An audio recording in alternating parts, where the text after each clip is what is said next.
slightly different. While I engaged in as much mischief as I could possibly engage in along the way, there were always caring adults that invited me to the table, that wrapped their arms around me. They gave me second, third, and fourth chances. And that is what led me to a life of service, right? Trying to live up to the expectations that I received from the folks that cared so much for me. So that's why I'm here. This work is deeply powerful to me. It's deeply personal, and there is no opportunity for failure because everyone is depending on us in the work that we do. I couldn't be more fortunate to lead the Department of Youth Development, which is a department that was born out of community and born out of youth voice. So what we are in this example is a true case study, right, of how youth can come together to not only change policy, but to create entire government departments based on their vision and their ideas. And I'm trying to, I know I'm running through all the slides, but we're getting to the video, which I knew was going to be a problem. It always is. I don't know why. Why do we put videos in PowerPoints? I don't even know. It never works. While my story underscores the fundamental truth that I see reflected in each of you, that you possess an inherent power to influence and shape public policy. There's something unique and authentic about young people speaking up about what's going on and how to fix their communities. They are the closest to the problem, and therefore they should be the closest to the solution. Your voices, your ideas, and your passion are critical in driving the systemic changes that communities need. So as I mentioned below, I think we're ready for the video, as I mentioned before, I'm sorry. The journey to our current state was guided by distinct voices of young people. Back in 2019, they shared their understanding of youth development and their aspirations for the Department of Youth Development. And more recently, in 2023, a year after the department became in existence, they came back together to talk about their experiences and how their advocacy impacted their lives. So if we could watch this short video. Hopefully we'll stop.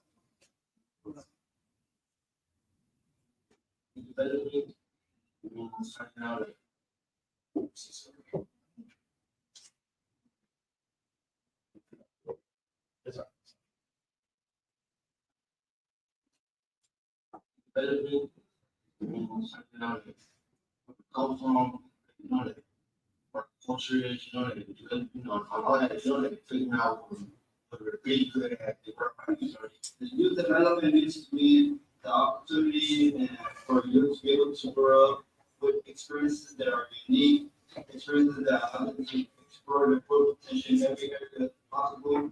Maybe at the end of the day, you don't have an option for you. It's not nourishing, but it could be case on that.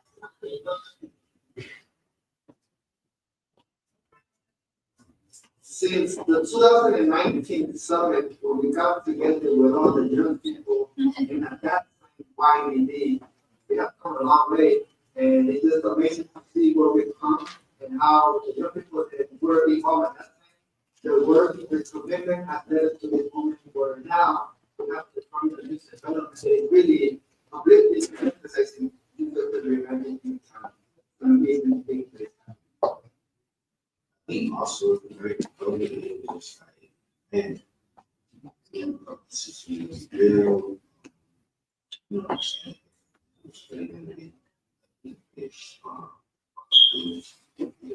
but to see it actually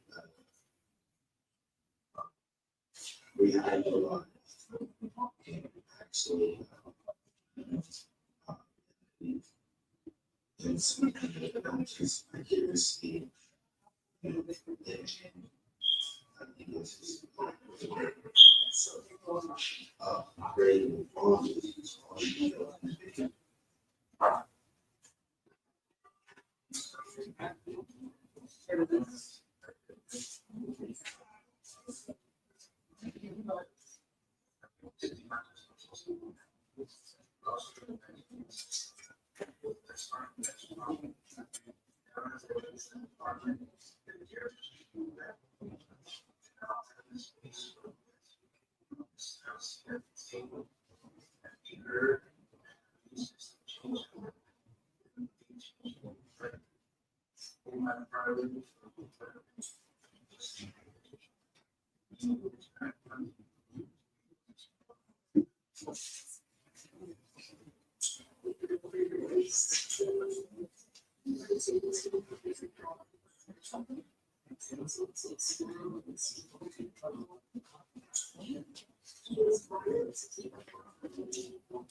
Thank you all for indulging me in that video. Let's give a hand to the young people. What you all need to understand is that these were young folks that were in their teens, right? And they were trying to approach a solution, how to treat young people affected by the juvenile justice system. Now, 5, 6 years later, these young people are, in their mid to early 20s, and most of them are still involved in the work. And they are now yelders, I guess youth elders is a new term that they've coined. And many are working actually either directly for the Department of Youth Development or for our partners that we support in the community. Gloria, for example, who was that young face at the very beginning of the video, is actually leading some of our work that's in community. So it is an amazing testament to what young people can do. So who are we? Why do we exist? Let's go on to the next slide. I'll get into the meat of it a little bit. Historically, LA County was one of the largest incarcerators of young people in the United States. And we did not have a Department of Youth Development to advocate for the young people affected by that system. So back in 2019, right, and before, youth came together and they said, we want to see something different. We want to find a different way to treat young people. We want a care-based approach to reduce the harms of these systems and create an opportunity for young people to emerge from systems involvement, healthy, healed, and ready to be productive members of the community. So they created a vision called Youth Justice Reimagined, YJR. You heard them say YJR a few times in the video, probably didn't even know what that meant, but that's what it was. The young people were able to push Youth Justice Reimagined into the Board of Supervisors, which is the governmental agency that guides Los Angeles County's policy. The board unanimously adopted the tenets of Youth Justice Reimagined, which again were designed to be a care-first approach for young people affected by the juvenile justice system. Part of what Youth Justice Reimagined was the creation of the Department of Youth Development. So in 2022, we became a department, and shortly thereafter, I was fortunate enough to be the first leader of the Department of Youth Development. Our mission, vision, and values are very clear. The mission is to be a catalyst for transformation by providing innovative pathways to youth development through intersectional, anti-racist, youth-centered strategies so that all young people can access resources that nurture their growth, well-being, and connection to community. We envision a flourishing youth development ecosystem that builds safer communities and eliminates youth incarceration by ensuring that young people have the tools they need to thrive. Our core values are youth and community empowerment. Right? Youth are always at the center and at the top. Restorative accountability, anti-violence, anti-racism, and collaborative problem solving. Again, we don't have the solutions individually or as government departments. We have the solutions when in community and collaboration with you. So how do we get this massive goal achieved? Next slide, please. First, we want to make sure that we're preventing young people from touching the harmful systems, specifically the juvenile justice system. So we have youth development. where we work in the community with community-based organizations to provide young people access to resources that they need. Things like I described from my own childhood, right? Mentors, sports, academic programs, college access, college graduation, internships, all the way through young adulthood. So we want to make sure that young people have what they need on the front end to thrive.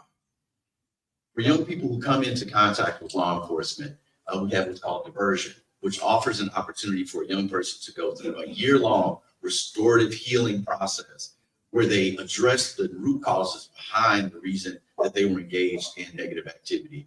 And if they complete that program successfully, then that incident goes away, right? And they're not haunted for the rest of their lives by that issue that they were involved in. We are so excited that we had external evaluation that is showing that 95% of young people that participate in diversion are not reoffending. Let me say it one more time. 95% of young people are not reoffending. Thank you, Dr. Rich. I appreciate the shout out. As well as saving the county and the state money because we don't have to cage our young people and send them to court, as well as improving what are called the protective factors for those young people that include things like effective conflict resolution, relationships with friends, caring adult mentors, so things that will help them to develop throughout the rest of their lives. Lastly, for young people who find themselves in the system, so incarcerated in the various camps and halls and juvenile facilities, we operate in those facilities, supporting those young people with programs that every young person needs, right? Everything from mentorship to art to physical fitness, workforce development.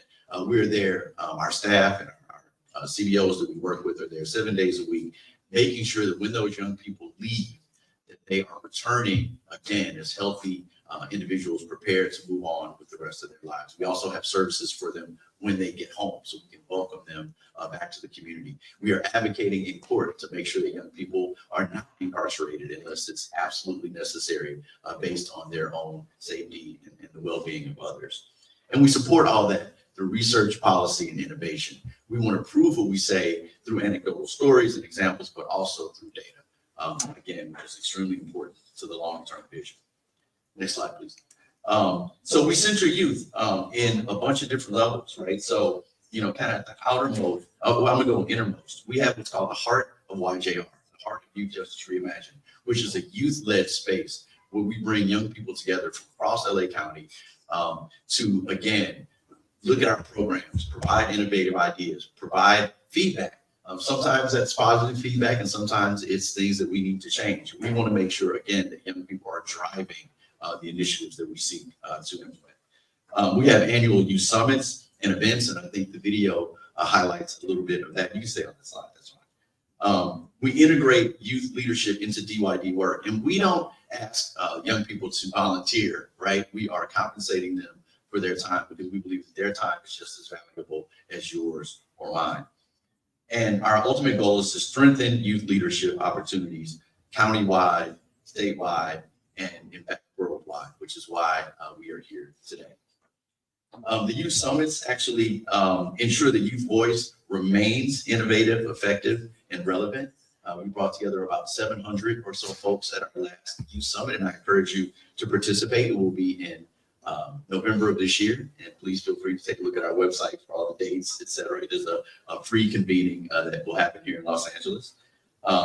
We've got 5 regional Heart of YJR groups that are helping to shape that summit and determine what information is provided based on what young people have asked for.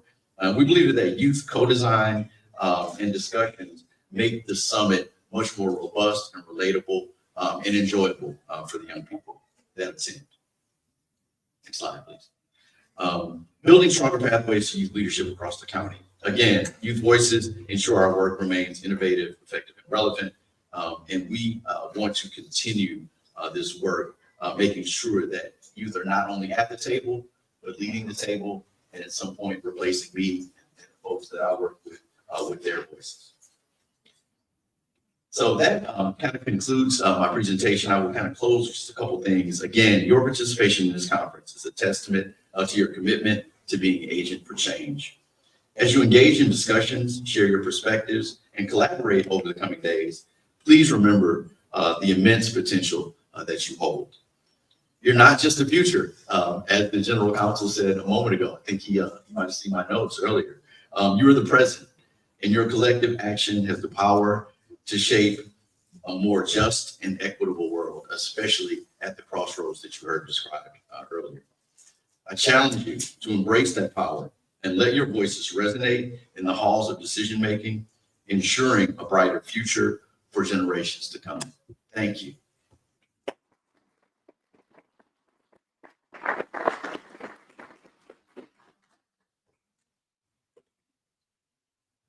Thank you so much, Mr. Carroll, for sharing that really powerful message and reminding us that we need to see the tangible impacts for youth, and that youth should be at the center and at the top of decision making. Thank you so much for sharing those words. Just before we get into our next panel and before I introduce it, I would just like to let you all know of an opportunity that we have happening right behind me outside. We have a collaboration hub event where several clubs and organizations from UCLA, Los Angeles, and the surrounding area, even as far as New Zealand, are going to be presenting and sharing a little bit about their organization. So it'll be running from now until the end of the day. You're welcome to step out anytime and take a look at that if you would like. At 10:15, so we are just going to have like a brief 5-minute break, but ideally if you could be sitting down a little bit before that starts. We're going to have another panel focusing on the role of youth leadership in public diplomacy at the United Nations. This panel is moderated by Steve Chu, with speakers Ali Mustafa, Kaishu Narasimdevara, and Zoya Kalinsky. Please feel free to move about the room before then, and we will reconvene in a very brief 5 minutes. Thank you.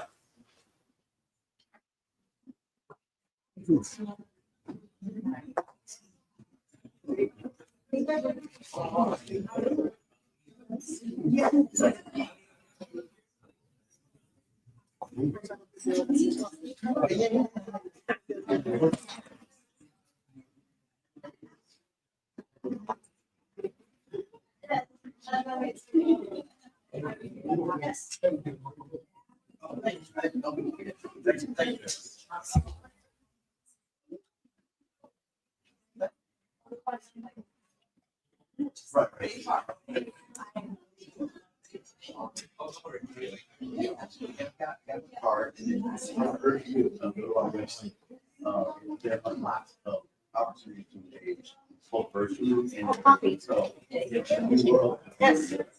You don't have to.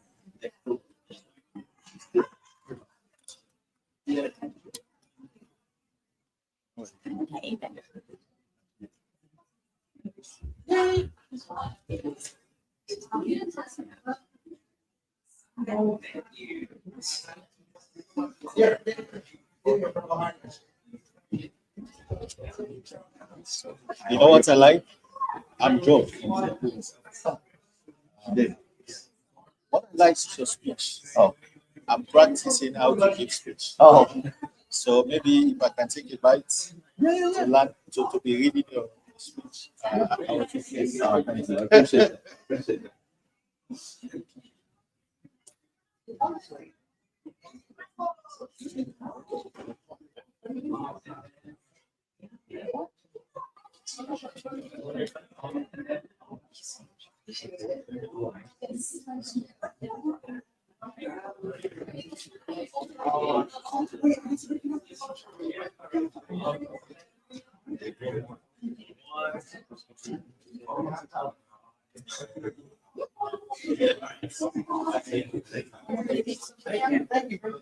Absolutely. How you doing? Where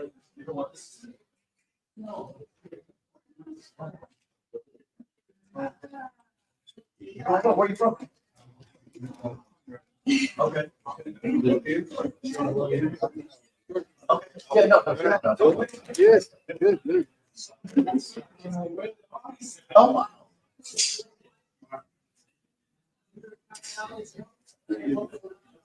Is this related?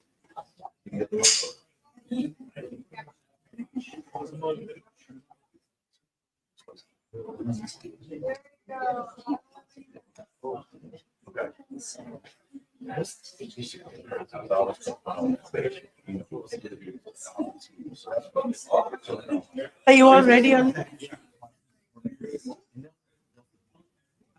hello, good evening, Yeah, no, good yeah. morning, everybody. Yes. Let me follow. Okay. Okay, all right. Thank you. Get it straight as crooked. It's crooked.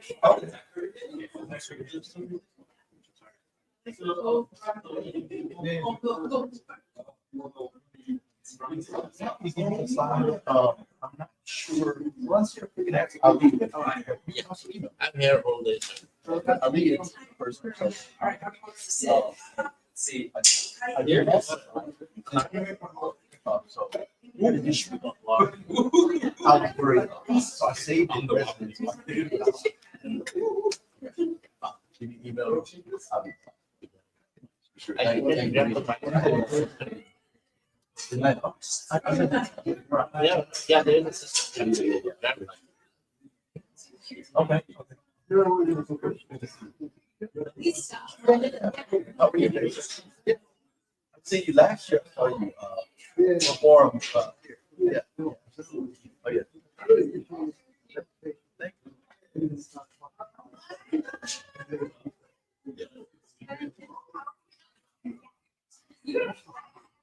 Thank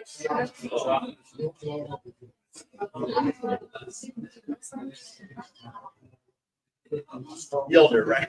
You can't bring that up.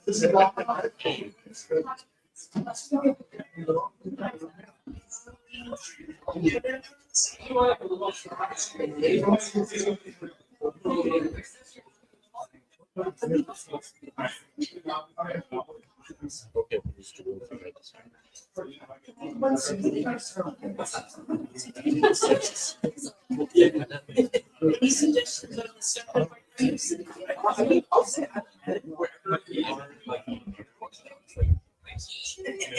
That way you guys are like in the middle and like spot, you know?